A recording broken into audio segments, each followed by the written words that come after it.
অতিবৃষ্টির কারণে কক্সবাজারের টেকনাফ উপজেলায় হাজার হাজার বাড়ি ঘর পানিতে তলিয়ে গেছে ফসলি জমি, চিংড়ির ঘেরো।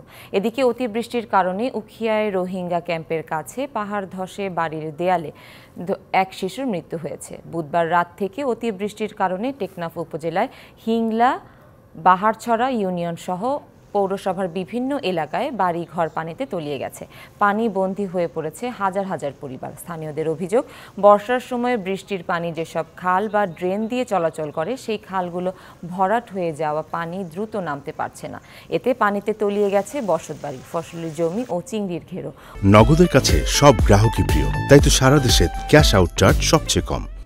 অন্যদিকে অতিবৃষ্টির কারণে কক্সবাজারের উখিয়ায় পালংখালীতে রোহিঙ্গা ক্যাম্পের পাহাড় ধসে কাটা তারের বাহিরে এসে স্থানীয় বাসিন্দা শাহ আলমের বাড়ির দেয়াল ভেঙে তার ছেলে আব্দুল করিম মাটি চাপায় মারা যান।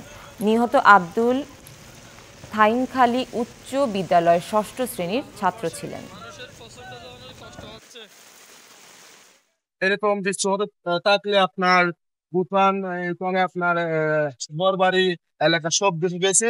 পার্শ্ববর্তী আপনার ছোট ছোট বাচ্চারা খুব অসহায় একদম মানে অবস্থায় আছে।